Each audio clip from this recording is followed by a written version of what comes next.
Good afternoon, everyone. This is Dr. Jeff Gelblum here today, and purpose of today's discussion is to share with you what's the new and exciting information about forgetfulness or memory disorders. And when I first started in practice several years ago, there was really no way to make a definitive diagnosis as to whether someone was simply forgetful or demonstrating signs of a dementia. And I'll go through what those two terms mean and how we differentiate that. But nowadays, in November 2021, we have a whole host of diagnostic tools that we neurologists have at our disposal to really determine if you or a loved one is suffering from a dementia condition, an actual disease process that could be progressive and may be amenable to treatment. So that's the purpose of today's important discussion, and that's why I'm here right now, November 2, 2021, because the information that I want to share with you is cutting edge, brand new, and really has a lot of diagnostic utility for all of us in neurology and for any of you out there that are confronting a situation of memory problems with either you, a loved one, a neighbor, or a friend. So first off, let's talk about what we mean by a difference between, let's differentiate between forgetfulness and dementia. Dementia is a disease. Forgetfulness is a habit. So for example, I forgot where I put my car keys this morning. That's forgetful. I didn't recall whether I put them on the credenza in the living room or whether they were in the shelf in the foyer. So I forgot because I came in late last night, didn't recall where I put them. That's forgetfulness. But dementia is actually not recognizing what those car keys are for, or not knowing that this is the car key and that's the house key and this is the office key. So there is a significant difference between forgetfulness and dementia. When we age-related forgetfulness is very, very common, meaning, oh, I'd like to remember the name of that guy that I saw just yesterday and I knew him from several years ago, but I can't recall his name. That's forgetfulness. That is a normal age-related phenomenon where after many years, you've got a lot of data stored in this hard drive up here, and sometimes there's problems retrieving it. But if someone were to say to me, hey, that guy you met yesterday, that's Joe Stein, you met him 20 years ago. Oh yeah, Joe Stein, I remember him. So that's forgetfulness. That is not an issue of dementia. That is not a memory disorder. That is a normal age-related phenomenon that happens for everyone as they get older. Now, for those of us in our 50s and for women who go through menopause at that age, it amplifies. And that's probably due, at least in women, due to some hormonal fluctuations. And that's a matter of retrieval, meaning the stuff is registered. It's gotten in there, but the retrieval process is somewhat problematic. And that retrieval process is often hormonally driven. So for menopausal women, postmenopausal women, where estrogen and progesterone are in a state of flux, and also for men, as they get older and serum testosterone levels decline, those connections are sometimes not as robust or not as multitude or as fast as we would expect them to be. And that can also be a manifestation of middle age, loss of hormonal influence of either estrogen or progesterone on the female side, testosterone on the male side. Again, normal findings, nothing that we would really ever do anything about because it's not a disease. It's not a disorder worthy of medication. Oftentimes in the menopausal state, women will certainly go for hormonal replacement therapy. It's not unusual for men to go for testosterone replacement therapy, at least down here in Florida. Unless you go see a doctor for testosterone replacement, you might as well just join a convent. So there's a lot of social and industry drive behind that. But I can tell you that those types of things where people are having difficulty with retrieval, that tip of the tongue phenomenon, where when someone tells you, oh yeah, that's Joe Stein from 20 years ago, that's a retrieval issue. That is not actually a dementia condition. So let's talk about what dementia is, because dementia nowadays is extremely treatable. And there are different forms of dementia that respond to different treatments. So I've just told you that if you forget where your car keys are, that's forgetfulness. But if you forget what the car key is for, that's dementia. So dementia includes this concept of impaired functionality, meaning not only could there be a problem with retrieving old memories, but your functionality is declining. And in fact, that is the diagnosis of dementia. You have to have a functional impairment on a brain-related basis. So it's not because you've got a bad leg and you can't walk and you're having anxiety about that. That's not a functional decline that we would say is consistent with dementia. So if someone comes in and has memory loss and severe arthritis and can't do their activities of daily living, I'm not going to give them a diagnosis of dementia on that basis. But if I ask that patient, well, you have memory loss, but if you go into the kitchen and you want to make yourself a tuna sandwich, can you do that? And the patient says, well, I'm having difficulty, or, I forget the mayonnaise or the celery or all the other things that are typically part of their usual habitual tuna salad. At that point, we begin to suspect the diagnosis of dementia. So let's talk about the different forms of dementia. There are multiple forms of dementia. Dementia can occur from a head trauma, a gunshot wound to the head. If you've had a stroke, that can cause dementia because that cuts out an area of the brain that is important for functioning. And as I've always told you, only take a lecture from a bald neurologist so that we can point to all the areas that are impacted. It's a great visual aid. I use my head all the time for my patients. So dementia has a lot of causes. However, if the cause is not due to a stroke, not due to a tumor, not due to a gunshot wound, not due to any trauma, then we can say that it's most likely an acquired dementia, a degenerative dementia. The way we figure that out, the first step in analyzing anyone whom we suspect with dementia is to do a mini mental status exam. It's a 30-point quiz. I ask you your date of birth, subtract 7 from 100, draw these two intersecting pentagons, all the things that you would have to do to get into probably a nursery school or elementary school in the United States. It's basically a very simple 30-point quiz that pretty much everybody should be able to pass. Now, if you get 26 or less on that 30-point quiz, then that gives me the suspicion that there is a dementia illness. Next thing I'm going to automatically do is a brain MRI because I want to rule out the structural things that we've just talked about. I want to make sure there's not a stroke. I want to make sure there's not a tumor. I want to make sure that there's not brain swelling or hydrocephalus. Again, things that are there, hydrocephalus, very treatable. We put a drain in the head, suck out the fluid, et voila. You're back to being Pierre Curie or Madame Curie, whoever you want to acknowledge as a brilliant person.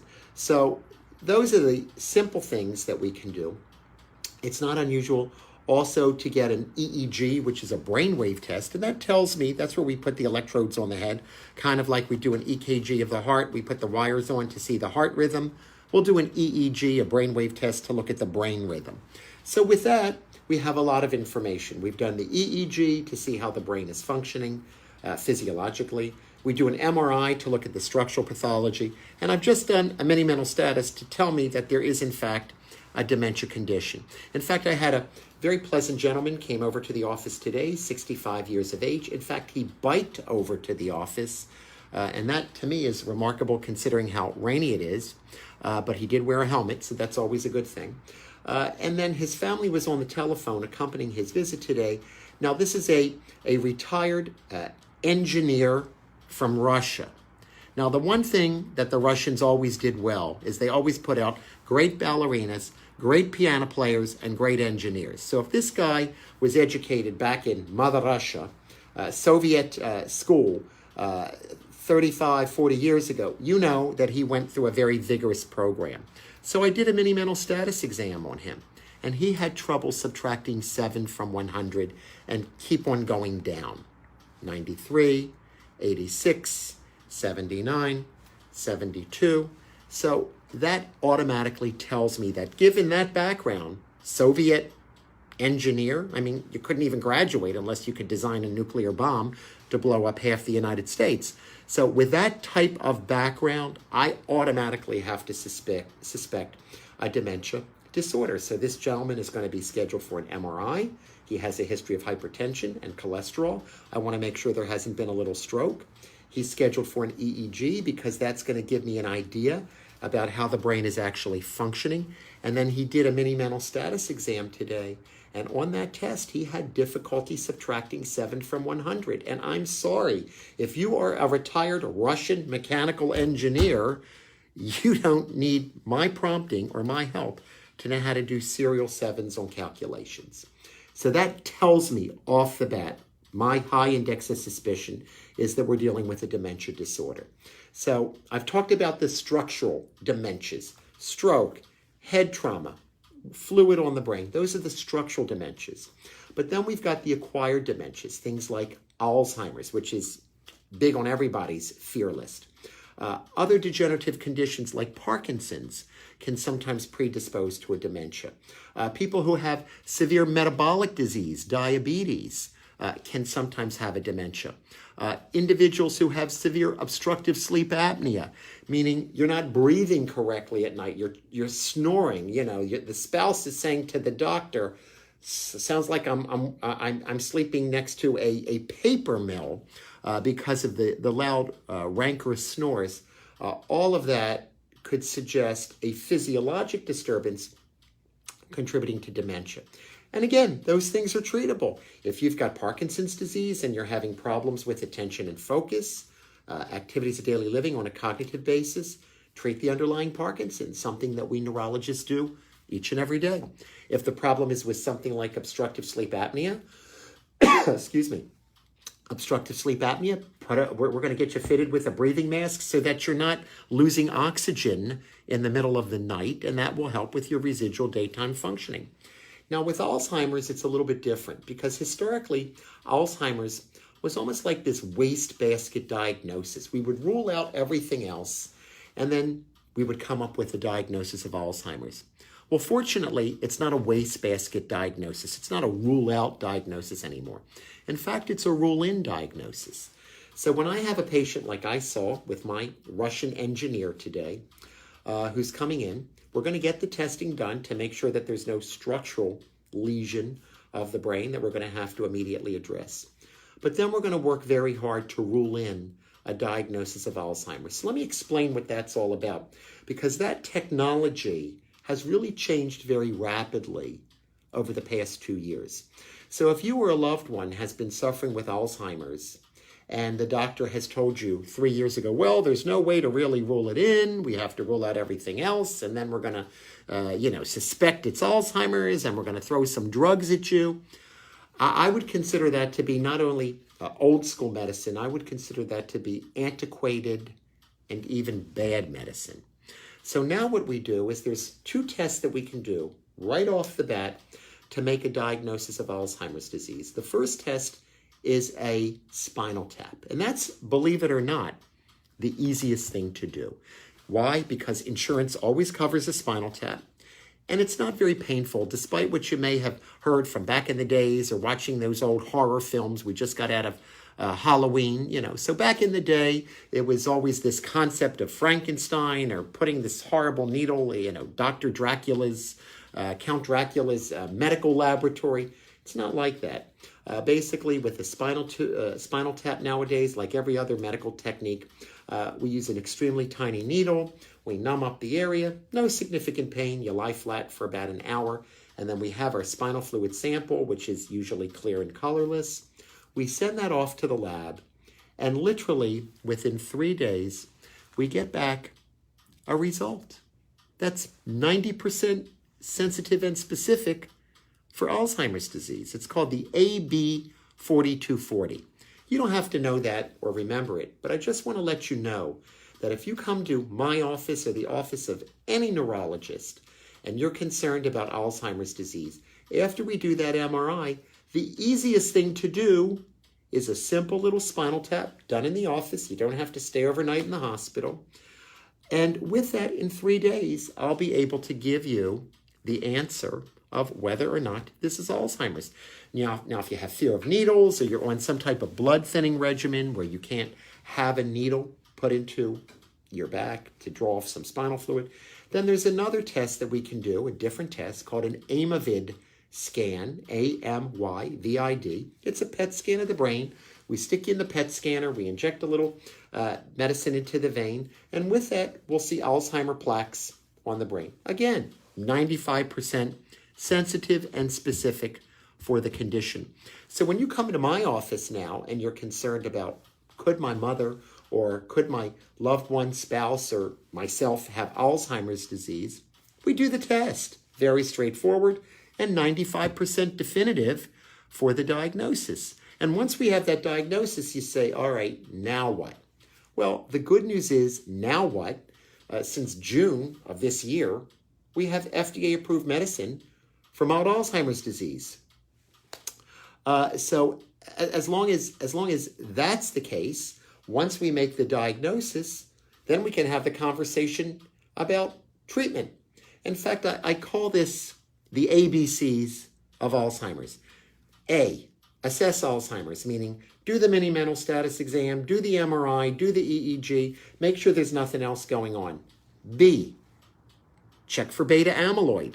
And the beta amyloid is either confirmed via a spinal tap. Amyloid is the plaque that forms the brain. Like, you know how you have plaque on your teeth and you go to the dentist and he scrapes it off? Well, you get plaque on the brain, different type of plaque, but plaque on the brain, and that's what gunks up the works that interferes with cognition and memory. So that's what we think accounts for a lot of Alzheimer's disease clinical problems. So you get plaque on the brain, it's called beta amyloid plaque. Plaque on the teeth, it's what you go to the hygienist for. So the B is the beta amyloid plaque, easily determined via an amyvid scan or a simple spinal tap. And then the C is you come back and you consult with me or another neurologist, and we determine if treatment as it's now presently available is FDA, is going to work for you. But this treatment is FDA approved. And the good news is the treatment that's currently out there, it's called Aduhelm, Aduhelm. It's made by a company, pharma company in Massachusetts called Biogen. Very good product. We use it every day. But there are other products in that same family that are also coming out probably within the next 12 to 24 months. So with all of that, time is of the essence. And I'm going to tell you why time is of the essence. Because we know that you've got 2 years in each stage of Alzheimer's progression. 2 years in the mild phase before you go to moderate, 2 years in the moderate phase before you go to severe, and then the severe phase can last for several years, and all of us have seen that experience in loved ones who get really bad and often have to end up in a nursing home. So if any of you who are watching today are concerned about a loved one or yourself having a cognitive problem and are fearful that it may actually be Alzheimer's, time is of the essence because you got 2 years in each phase. So if mom has had this problem for the past year or more, you're coming into the final stage of that mild setting and she's ready to progress into the moderate setting. And the reason why I'm so adamant about this is because the medications that we presently have that are FDA approved are really geared for the mild setting. Now, the official label that they all have is Alzheimer's. But really, if you look at the data as these medicines work for beta amyloid, the most compelling data, as with any disease, the earlier you treat, the milder the condition is, the better off the clinical outcome. So time is always of the essence. And if you remember nothing else from today's discussion, I want you to know the ABCs, the assessment part, the beta amyloid part, and then the consider treatment, consult with your neurologist part. And then remember that the D is your problem. D is delay. Delay to treatment allows degeneration, another D, into progression.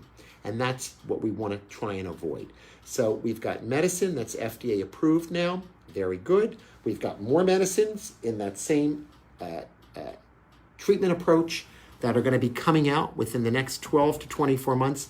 So this, to me, is the most exciting time to be in the business of evaluating and treating dementia patients. And that's why it's so important for me to come to you today, because all of us know someone who is suffering from a memory problem. Is it forgetfulness? Well, if it's forgetfulness, we can probably accept and recognize that. But if there's a functional component, meaning difficulty going into the kitchen and making that tuna sandwich, difficulty driving to work because getting lost or on a typical path to work, all of that suggests that functional impairment, that functional decline is back, is the foundation of the dementia diagnosis. And if it's Alzheimer's, at this point in time, the milder the better, obviously, because that means that we can intervene with FDA-approved treatment. I've already told you that there's one company called Biogen that has a drug that's approved. I know that Eli Lilly, you've all heard of that company. They're undergoing clinical trials right now for a similar product. Roche, another pharma company that you're all familiar with, is doing more clinical trials. So there's lots of drugs in the quick pipeline, meaning you're not going to have to wait. There's lots of drugs in that pipeline that are doing very good outcomes so far in their initial clinical trials, and therefore we think that those drugs are going to be helpful, and they're probably going to get approved. That's my prediction. So with that being said, time is always of the essence when it comes to diagnosing a dementia. Now more so than ever, I'm putting your feet to the fire because I want you to understand the immediacy of the situation, how important it is to get patients ABC'd, assessed, beta amyloid, considered for treatment, ABC. And then, of course, if there are other disease states going on, Parkinson's disease, like we've mentioned, multiple sclerosis, those things also are very, very treatable today. So we're really living in a very good time. I know we're coming out of the COVID pandemic. We're all kind of shell-shocked from that. But now that we're getting back into a state of normalcy, it's time to really look around and see the situations that are impacting our loved ones and to take the bull by the horns and really be as proactive as possible. And I want to remind you that COVID really hit a lot of people very hard, not only from the COVID itself, but for those dementia patients who were isolated in a nursing home or who were not able to socialize. I have noticed and seen significant stepwise decline in those patients attributable to the lockdown that occurred during COVID. Almost like a PTSD kind of scenario. So it's very important that if you have those types of members in your community, in your family, that you really start to re-engage and re-socialize, because socialization of the dementia patient is extremely important. So we've discussed a lot today. What I want you to take home from our discussion is the ABCs: assess, consider beta amyloid, and then consult with your doctor about treatment options that are now FDA approved and available, covered by insurance. And with that, we will really be able to have a meaningful impact on these patients. Now, for any of you who have any further questions about this, we have a great a platform called neuro2go.com, neuro2.com, neuro2go, where you can just access that, log on. You can chat with myself or one of my colleagues if you want to discuss about a neighbor, discuss about a loved one, discuss about yourself. And with that platform, we can recommend further steps to help you with that pathway to care, pathway to treatment. So I've shared a lot of information. I'll be coming back more frequently. Things were kind of like on a slow phase during the COVID, but now that, as I said, we're back in action as COVID is tamping down, I look forward to having more discussions with you. I think that the dementia discussion has to be front and center because there's new medicine that was just FDA approved, so all of us have kind of been deflected onto the COVID story, but now it's time to get back to the real problems of routine living, and in the older population, dementia is certainly a real problem, and I don't have to remind you that we're all getting older. That's a good thing, because the alternative to getting older is certainly not a good thing. But since we're all getting older, this is a situation that's going to impact all of us on this Facebook Live today.